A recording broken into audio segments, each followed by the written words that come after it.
Good day. We'll continue with our Economies A level. Today's topic is sources of internal economies of scale. We already know what internal economies of scale is. Economies of scale itself implies that a cost advantage a firm or businesses have as a result of expansion. That is economies of scale. Then we have different types of economies of scale. We have internal economies of scale and external economies of scale.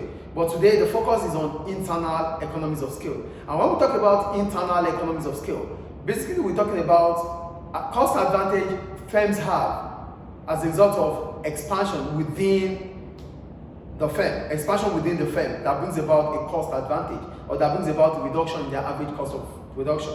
That is what internal economies of scale is. So we have different sources or different types of internal economies of scale. So we start with the first one, financial economies. When we talk about financial economies, I'm going to read the next bit. Small firms often find it difficult and expensive to raise finance for new investments. When loans are given, small firms are charged at relatively high rates of interest because banks know that small firms are far more at risk from bankruptcy than large firms. Large firms have a much greater choice of finance, and it is likely to be much cheaper for them to borrow than for small firms. So, as a firm, the first internal economies of scale you could enjoy is financial economies of scale. And for financial economies of scale, what does this simply imply? It simply implies that large firms are attractive. Large firms could easily get loans, sources of finance without any stress because financial institutions see them as a low risk, unlike a small firm. So if a small firm is seeking for a loan, it might not be able to get it because it is considered as a high risk. They are close to being bankrupt. As a result, financial institutions will not see them attractive or will not have interest in giving them a loan. So as a big firm or a large firm, you have access to loans that will allow you to expand because you are being considered as a successful business and you are being considered as a low risk. That is financial economies of scale. So as the business is expanding, or as the firm is expanding, it's able to source for finance without stress. It's able to source for finance from different financial institutions with a low interest rate. And that is an advantage of economies of scale. The second one, technical economies. When we talk about technical economies, I'm going to read the next bit. Economies of scale can exist because of increasing returns to scale. And when we talk about increasing returns to scale, remember we said increasing returns to scale means you combining all factor inputs that brings about a more increasing factor or a more increasing output. When you a more proportional increase in output, a combined input, that means in the long run, which is all variable factors, which is being combined, that brings about a proportional increase in output. That is what increasing returns to scale is. So for technical economies of scale, we said these economies are known as technical economies. They arise from what happens in the production process. For example, many firms find that they need equipment but are unable to make maximum use of it. A small business that builds houses may use a machine such as cement mixer on average only 3 days a week. If the business was able to take on more work, it might be able to use it 5 days a week. The total cost of the cement mixer is the same whether it is used for 3 days or 5 days a week, apart from possible depreciation. But the average cost per house built will be lower the more it is used. This is an example of an indivisibility. The larger the level of output, the less likely the indivisibilities will occur. In essence, it is less likely that the equipment or machinery will be unused for a part of the time. For technical economies of scale, it simply means that a large firm will have the ability to use equipment judiciously than a small firm. So the cost of equipment, the cost of machine for a large firm is the same cost for a smaller firm. So it means that a large firm with a large scale of production will be able to enjoy reduction in its unit cost because it's producing on a larger scale, unlike a small firm that is producing on a smaller scale. So for technical economies of scale, it simply means that the cost of machine or the cost of equipment for a larger firm is simply low compared to a small firm. That is technical economies of scale. So the third one, managerial economies. When we talk about managerial economies of scale, I'm going to read. Specialization is an important source of great efficiency. In a small firm, the owner might be part-time salesman, accountant, receptionist, and manager. Employing specialist staff is likely to lead to greater efficiency and therefore lower average cost. The reason why small firms don't employ specialist staff is because staff often represents an indivisibility. This is because the small firm cannot afford to employ a specialist manager to carry out marketing tasks only. They will also have to carry out other functions such as supervising production. Therefore, they will be less efficient when carrying out each of the different functions, as they never become an expert in any of them. So, for managerial economies of scale, what is managerial economies of scale? It simply means that large firms have the ability, the financial strength to employ specialist workers.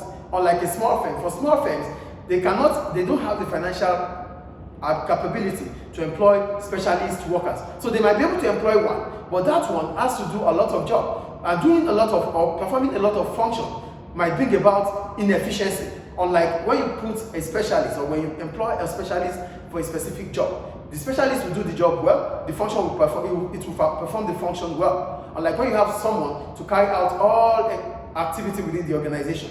So one person or a specialist carrying out its own specific task will do well and will be more efficient than a specialist carrying out different tasks. And that is what a small firm will do. A small firm does not have the financial capability to employ many staff or specialist workers. As a result, they might employ one to do all the job, which means there will be inefficiency. But a larger firm, because of its financial strength, it will be able to employ different skilled workers for different tasks, and that will bring about greater efficiency. That is what we call managerial economies of scale. Then we have marketing economies. For marketing economies, I'm going to read again.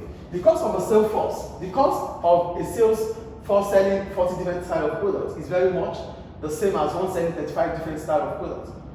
A 30-second TV commercial for a product which has sales of 10 million per annum costs that same as 30-second TV commercial for one which has sales of only 5 million per annum.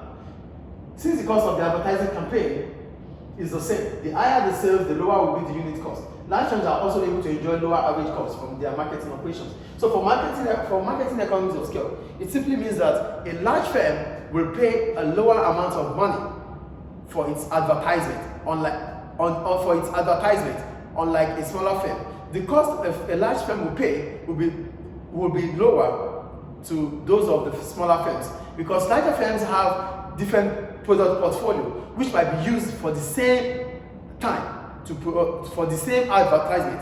But a small firm, because it produces on a smaller scale, might not have a larger business product portfolio. So having a large product portfolio allows you to leverage for a reduction in cost, unlike a small firm. That is what marketing economies of scale is. So literally, we could say marketing economies of scale occurs because a firm operating on a larger scale has the large product portfolio, which allows it to negotiate or leverage on a reduction of average cost, or the reduction of cost. That's about marketing economies of scale. So the next one is purchasing economies of scale. For purchasing economies of scale, the larger the firm, the more likely it is to be able to buy raw materials in bulk. Bulk buying often enables these firms to receive discounts.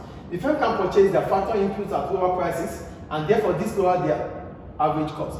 For purchasing economies of scale, it's the same as bulk buying. As a large firm, because you operate on a larger scale, it allows you to purchase, to bulk buy. And because you are bulk buying, you will be able to enjoy a discount, which is a reduction in the price you have to pay for your raw materials or the price you have to pay for your product, which means you'll be able to sell at a reduced cost, at a reduced price, and you'll be able to witness, or you'll be able to have a reduction in your average cost of production. So a large firm will enjoy purchasing economies of scale because it's operating on a larger scale and is buying in bulk, unlike a small firm which operates on a smaller scale. Because a small firm operates on a smaller scale, it won't be able to enjoy or to exploit economies of scale. That is purchasing economies of scale. And the last one is risk-bearing economies. When we talk about risk-bearing, basically we're talking about spreading the risk. And a small firm will not be able to spread the risk. Why? Because a small firm operates on a smaller scale. But unlike a large firm, I'm going to read anyway. The larger the firm, the more likely it is to produce a diversified range of products or sell in different markets around the world. If some of these products fail and make losses, other products are likely to be successful and make a profit. This spreads the risk of products failing across many products. And so the firm will still be successful, even if some products fail and average cost will be lower. So the advantage about risk bearing is that a firm is able to diversify. And because you are a small firm will not be able to diversify. A small firm, because it's operating on a smaller scale, will not be able to produce different range of products, unlike a large firm. Because a large firm will be able to produce on it, or would be able to diversify and produce different range of products. If product A is not selling or is failing, product B might be able to cover up for product A cost or loss. So that means a firm that is operating on a larger scale will be able to diversify and spread its risk, which a small firm will not be able to do. So that ends internal economies of scale. Remember we said internal economies of scale, we have different types of internal economies of scale. We have managerial economies of scale, we have purchasing economies of scale, we have marketing economies of scale, we have technical economies of scale, and we have risk bearing. So this ends internal economies of scale. Thank you.